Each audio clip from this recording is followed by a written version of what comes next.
નમસ્કાર વિદ્યાર્થી મિત્રો, આપણે પહેલું વિડિયો લેક્ચર પૂરું કર્યું.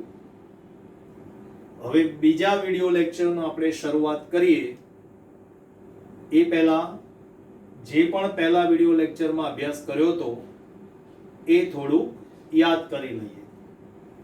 આપણે પહેલા વિડિયો લેક્ચરની અંદર બે શબ્દોની ચર્ચા કરી હતી, એક વિધેય અને અનેક વિધેય. આ બે શબ્દોના અર્થ મેં તમને સમજાવ્યા હતા. બાકી વિધેયની ચર્ચા બીજી કરી હતી આપણે, પણ ટૂંકમાં 12મા ધોરણમાં જે આપણે ટોપિકની શરૂઆત થાય છે એમાં આપણે એક અને અનેક ની ચર્ચા કરી, બંનેના એક ઉદાહરણ આપ્યા. આજે ફરી વખત એ ટોપિકની અંદર બીજા ઉદાહરણ આપું છું, એટલે તમને માત્ર એક ઉદાહરણમાં હજુ કદાચ સમજણ ન પડી હોય તો બીજા હજુ ઉદાહરણ આપું તમને, એટલે હજુ વધારે ખ્યાલ આવે. પહેલા હું એક નું ઉદાહરણ આપું છું અને પછી અનેક નું ઉદાહરણ આપું છું. ધ્યાનથી સમજજો, બરાબર? જોઈએ, ચાલો. f વિધેય છે n થી n નું, fx બરાબર 2x. આ આપણું એક વિધેય છે. એક વિધેયનું ઉદાહરણ આપું છું તમને. આપણે ગઈકાલે બે રીત ચર્ચા કરી હતી, એ જ બંને રીત ફરીવાર સમજાવું છું, ધ્યાનથી સમજજો. એમાં રીત નંબર 1, પહેલા આપણે સીધી કિંમતો મૂકીને ચર્ચા કરીએ છીએ. x ની કિંમત પ્રદેશમાંથી મૂકીએ, પ્રદેશ આપણો n છે, n ની શરૂઆત 1 થી થાય. f1 x ની જગ્યાએ 1 મૂકવામાં, 2 * 2, x ની જગ્યાએ 2 મૂકો, x ની જગ્યાએ 3 મૂકો, ડેશ ડેશ ડેશ. તમે જુઓ અહીંયા ધ્યાનથી, ભિન્ન કિંમતો લીધી, ભિન્ન જવાબો આયા. હવે જે આગળના વિડિયો લેક્ચરમાં જે શીખ્યા હતા એમાં એક સ્ટેપ ઉમેરું છું. જોજો, ફરજિયાત લખવું પડે આ રીતની અંદર. every x1 x2 belongs to n, domain of f. પ્રદેશ પ્રદેશ સરખા છે એટલે આપણે અહીં ક્લિયર કરીએ છીએ. x1 is not equal to x2. આમાંથી ગમે તે એકને x1 કહી દો, ગમે તે એકને x2 કહી દો. ધારો કે મેં આને x1 કીધું તો આને x2, બંને કિંમતો ભિન્ન છે કે નહીં? એટલે x1 is not equal to x2 implies બંનેના જવાબ પણ કેવા મળે છે? ભિન્ન. તો fx1 is not equal to fx2. એટલે તમને અહીંયા આગળ x1 is not equal to x2 લીધા તો fx1 is not equal to શું મળ્યું તમને? fx2. બરાબર? એટલે માટે એક વિધેય છે. આ તમારી પહેલી રીત. બોલો, સમજણ પડી અહીંયા આગળ? ઓકે. રીત નંબર 2, બીજી રીત. બીજી રીત સમજાવું એ પહેલા થોડુંક 11 સાયન્સ નું એક વાક્ય યાદ કરાવી દઉં. આપણે 11 સાયન્સમાં એક વાક્ય શીખવાડ્યું હતું ગાણિતિક તર્કમાં. સમાનાર્થી પ્રેરણ યાદ કરાવું. P implies Q આપેલું હોય તો આનું સમાનાર્થી પ્રેરણ શું થાય? Q નિષેધ Q implies નિષેધ P. P implies Q નું સમાનાર્થી પ્રેરણ થાય નિષેધ Q implies નિષેધ P. જો આનો ઉપયોગ કરું છું, આને હું P implies Q કહી દઉં, આને અને P implies Q, તો આ મારી પાસે જે આવશે અહીં આગળ આખું વિધાન, એટલે આ P implies Q અને શું કહી દઉં? P implies Q. તો હવે સમાનાર્થી પ્રેરણના વિધાનનો ઉપયોગ કરી હું આ સાબિત કરીશ. જોજો, નિષેધ Q implies નિષેધ P. ધ્યાનથી સમજજો, પછી પાછું ફરી એકવાર ચર્ચા કરીએ. every x1 x2 belongs to n, domain of f. fx1 equal to fx2. જો અહીંયા શું લીધું તો x1 is not equal to x2, તો આપણે સાબિત કર્યું fx1 is not equal to fx2, right? એ આપણે સાબિત કરી દીધું.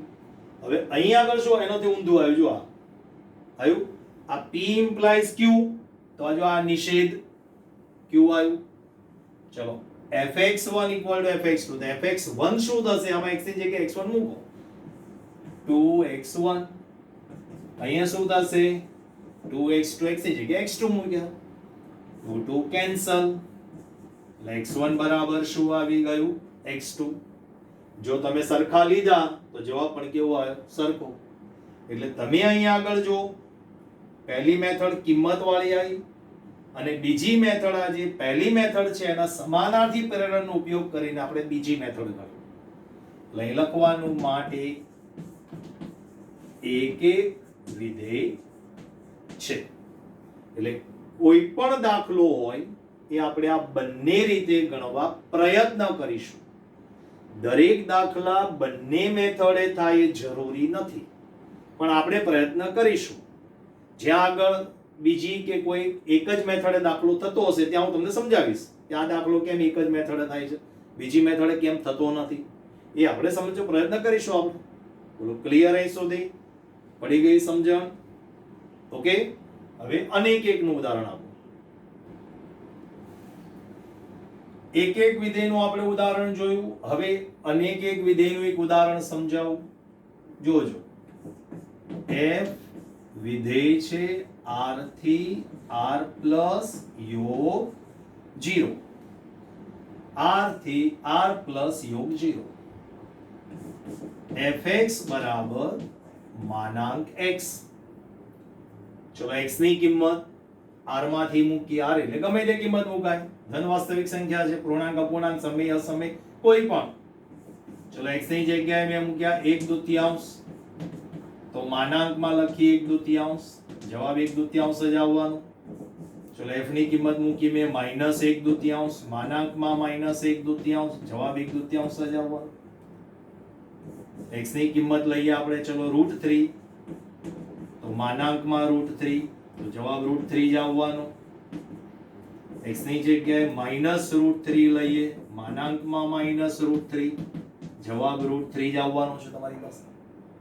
જુઓ ધ્યાનથી, બે ભિન્ન કિંમત પણ જવાબ એક સરખો, બે ભિન્ન કિંમત જવાબ એક સરખો. આગળના દાખલામાં શું થતું હતું? બે ભિન્ન કિંમત બે અલગ અલગ જવાબ મળતા હતા. જ્યારે અહીં એવું નથી. જુઓ, બે જુદી જુદી કિંમત લીધી પણ જવાબ એક સરખા જ આવે. તો અહીં આગળ વાક્ય શું લખવાનું? આ વાક્ય તો ફિક્સ જ છે, every x1 x2 belongs to r, x1 is not equal to x2. જો x1 આને x1 કહી દો અને આને x2 કહી દો, તો x1 is not equal to x2. એવું અહીંયા પણ થઈ શકે, પણ એ બંનેના જવાબ કેવા મળે છે તમને? સરખા. એટલે implies fx1 equal to fx2. એક એકમાં શું હતું કે x1 is not equal to x2, તો implies fx1 is not equal to fx2 આવતું હતું ને. જ્યારે અહીંયા આગળ શું આવે છે? x1 is not equal to x2, તો implies fx1 equal to fx2 આવ્યું. એટલે અહીંયા આગળ જુઓ ઊંધું આવ્યું. જો આ થયું. એટલે કિંમતો જુદી જુદી લો પણ જવાબ કેવા મળે તમને? સરખા. માટે કયું વિધેય છે? અનેક એક વિધેય છે. બોલો પડી સમજણ? આ રીત નંબર A. હવે અથવા કરીને બીજી રીત સમજાવું. every x1 x2 belongs to r, fx1 equal to fx2. પડી સમજણ? x1 x2 belongs to r, fx1 equal to fx2. સમાનાર્થી પ્રેરણની રીતનો ઉપયોગ કરીએ છીએ આપણે. ચલો fx1 બરાબર શું થશે અહીંયા આગળ? તો કે સાહેબ માનાંકમાં x1, અહીંયા શું થશે? માનાંકમાં x2. માનાંક કાઢો એટલે બે શક્યતા આવે, તો કે સાહેબ x1 બરાબર x2, એક આ શક્યતા છે, અથવા x1 equal to -x2 પણ લખી શકાય, અથવા માઇનસ x1 બરાબર x2 લખી શકાય. તો અહીંયા બીજા કોકને પ્રશ્ન થાય કે સાહેબ માઇનસ x1 બરાબર માઇનસ x2 ના લખાય? લખાય ને, પણ આ બંને સરખા થઈ જાય એટલે લખવાનો કોઈ મતલબ રહેતો નથી. એટલે આપણી પાસે અહીંયા જો આને કેમ અનેક કેમ કહેવાય? જો અહીંયા આગળ x1 x2 આવી ગયા, તમે સરખા લીધા ને સરખાયા, પણ જો આ બે શક્યતાઓ, એટલે કોઈ પણ વિધાન સત્ય ક્યારે થાય? ત્યારે તમામ શક્યતાઓમાં સાચું હોય ત્યારે. જે વસ્તુ અહીં શક્ય નથી, એટલા માટે આ કયું થઈ ગયું? અનેક એક વિધેય છે. કિંમતો તમે સરખી લીધી પણ સામે x1 x2 આપણને મળ્યા નહીં, એટલા માટે આપણે આને કયું વિધેય કીધું? અનેક એક વિધેય કીધું. બોલો, પડી ગઈ સમજણ? બીજું એક ઉદાહરણ જોઈએ જો. f r થી z fx બરાબર ચોરસ કૌંસ x. આપણા 11 માં ચોરસ કૌંસ બે રીતે આવતા હતા. પહેલી મેથડ ચોરસ કૌંસ એટલે શું કહેવાય? સમરૂપ અંતરાલ. પણ આપણે સમરૂપ અંતરાલ અહીં નથી લેવાનું. fx બરાબર ચોરસ કૌંસનો અર્થ આપણે બીજો પણ કર્યો તો મહત્તમ પૂર્ણાંક ભાગ વિધેય. અંગ્રેજીમાં શું કહેવાય એને? Floor function. શું કહીશું આપણે એને? Floor function. જોઈએ ચલો આ કિંમત મૂકીને પહેલી રીતમાં આપણે હંમેશા કિંમત મૂકવાનો આગ્રહ રાખીશું. ચલો x ની કિંમત r માંથી લઈએ, ગમે તે લો. ચલો x ની કિંમત ધારો કે મેં લીધી 1.2 ચોરસ કૌંસમાં 1.2. હવે આનો અર્થ શું થયો? આપણે 11 માં સમજાવેલું છે, ફરી એકવાર યાદ કરાવી દઈએ. આ આપણી સંખ્યા રેખા, આ 1 અને 2, 1.2 અહીંયા આગળ આવશે. તો 1.2 થી નાની પૂર્ણાંક કિંમતો કઈ આવે? પૂર્ણાંક કિંમતો 1 0 -1 ડેશ ડેશ ડેશ આવ્યા પાછું. હવે આમ જાવ એટલે નાની થાય. તો આ નાની પૂર્ણાંક કિંમતો જે છે એમાં સૌથી મોટું કોણ? એકડો. કારણ કે આમ જાવ છો તો નાની સંખ્યા થાય છે, એટલે સૌથી મોટી કોણ આવે? 1. એટલે આપણો અહીં જો હેડિંગ છે, જો મહત્તમ પૂર્ણાંક ભાગ વિધેય. બરાબર. અને ટૂંકમાં આપણે 11 સાયન્સમાં શું સમજાવેલું છે કે ભાઈ 1 અને 2 ની વચ્ચે તમે કોઈ પણ કિંમત લો એટલે તમારે ડાબી બાજુની પૂર્ણાંક સંખ્યા લખી નાખવાની. એટલે આપણો જવાબ અહીં આગળ 1.2 લઈએ તો પણ 1 આવશે. હું 1.7 લઉં 1.7 તો પણ જવાબ શું આવશે? 1 આવશે. 1.9 લઉં તો પણ મારી પાસે જવાબ શું આવશે? 1 આવશે. આવી રીતે હજુ બીજું એકાદ કિંમત લઈએ. ચલો ઋણ કિંમતો લઈએ, આપણે ઋણમાં જવા દઈએ. ચલો ધારો કે મેં લીધું -0.8. ચલો -0.8. તો -0.8 ક્યાં આવે? અહીંયા આગળ 0 અને -1 ની વચ્ચે. ઓકે, તો તેની ડાબી બાજુની પૂર્ણાંક કિંમત કઈ છે? -1. એટલે તમારો જવાબ શું આવ્યો? -1. એટલે મારો કહેવાનો મતલબ શું છે? આખો ચોરસ કૌંસ આવે એટલે તમારે ડાબી બાજુની પૂર્ણાંક કિંમત લઈ લેવા. પછી f -0.5 લઈએ, -0.5 એટલે જવાબ કેટલો આવ્યો તમારી પાસે? -1. જો આવ્યું. ભિન્ન કિંમતો પણ જવાબ એક સરખો. ભિન્ન કિંમતો જવાબ એક સરખો. એટલે અહીંયા કયું વાક્ય લખવાનું? every x1 x2 belongs to R. કિંમતો તમે ભિન્ન લો છો પરંતુ જવાબ તમને કેવા મળે છે? સરખા. કિંમત તો ભિન્ન, જવાબ સરખા. માટે કયું વિધેય છે તમારી પાસે? અનેક એક વિધેય. કયું વિધેય આવ્યું? આ અનેક એક વિધેય. પડી ગઈ સમજણ? હવે આની અંદર બીજી રીત શક્ય બનશે નહીં. ખબર કેવી રીતે પડે સાહેબ આમાં બીજી રીત નહીં થાય? તમે કઈ રીતે? ચલો આપણે ઘણો પ્રયત્ન કરીએ એટલે આપણને ખબર પડી જાય. ધારો કે હું બીજી રીત કરવા પ્રયત્ન કરું. ચાલો every x1 x2 belongs to R. fx1 equal to fx2. અહીંયા x1 અહીંયા x2. હવે આનો જવાબ મારે કેવી રીતે લખવો? તો અહીં આગળ આવી રીતે અમુક દાખલા એવા આવશે કે જેમાં તમને કોઈ એક રીત અઘરી પડે અને એ દાખલો માત્ર એક જ રીતે થતો, તો ત્યારે આપણે બીજી રીત આપણે કરવા પ્રયત્ન કરવાનો નહીં. જે આપણને સહેલી પડે એ આપણે પ્રયત્ન કરીશું. બોલો, પડી ગઈ સમજણ? અહીં આગળ ખ્યાલ આવી ગયો? એટલે આ તમારો અનેક એક. બીજું એક ઉદાહરણ જોઈએ આપણે. f n યોગ 0 થી n યોગ 0 fx બરાબર x minus 3 ચોરસ કૌંસમાં x/3. હમણાં જ આપણે ચોરસ કૌંસ વાળું ઉદાહરણ સમજ્યું છે. ફરી એકવાર જોજો અહીંયા આગળ. ચલો, x ની કિંમત ક્યાંથી મૂકવાની? n યોગ 0. n ની શરૂઆત 1 થી થાય, પણ 0 લેવાનું કીધો છે તમને અહીંયા આગળ. ઓકે, ચલો તો પહેલા 0 જ મૂકીએ ને આપણે. f0 x ની જગ્યાએ 0 મૂકો. 0 3 0 ભાગ્યા 3. પહેલા આપણે આનો જવાબ શોધીશું. ચલો, 0 ભાગ્યા 3 એટલે કેટલા થાય? 0. 0 ભાગ્યા કોઈ પણ સંખ્યા કરો, જવાબ 0 આવે. રાઈટ? એટલે અહીંયા આગળ 0 ઓછા 3 કૌંસમાં 0 અને પાછા 0 ગુણ્યા કોઈ પણ સંખ્યા, જવાબ 0 જ આવવાનો. એટલે 0 ઓછા 0 બરાબર 0. એટલે f0 નો જવાબ તમારી પાસે કેટલો આવ્યો? 0. ઓકે, ચલો એક લઈએ. ધ્યાન રાખજો, માત્ર ધન પૂર્ણાંક જ લેવાના છે. 0 અને ધન પૂર્ણાંક, આમાં r નથી, એટલે ધન સંખ્યા જ આવશે. ચલો, x ની જગ્યાએ એકડો મૂકો. 1 minus 3 1/3 1 minus 3.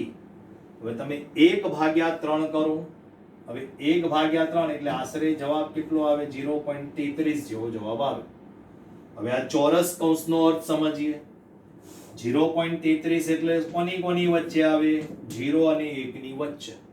કોની વચ્ચે આવે? 0 અને 1 ની વચ્ચે. 0.33 અહીં આવી ગયા તમારી પાસે. ઓકે, તો આપણે ચોરસ કૌંસમાં શું કીધું હતું? ડાબી બાજુની પૂર્ણાંક કિંમત લેવાની. એટલે આ ચોરસ કૌંસનો જવાબ જે 0.33 હતો એનો જવાબ શું થઈ જશે? 0. એટલે અહીં 0 આવી ગયો. 1 ઓછા 0 જવાબ કેટલો આવ્યો? 1. ફરીવાર 2 મૂકો x ની જગ્યાએ.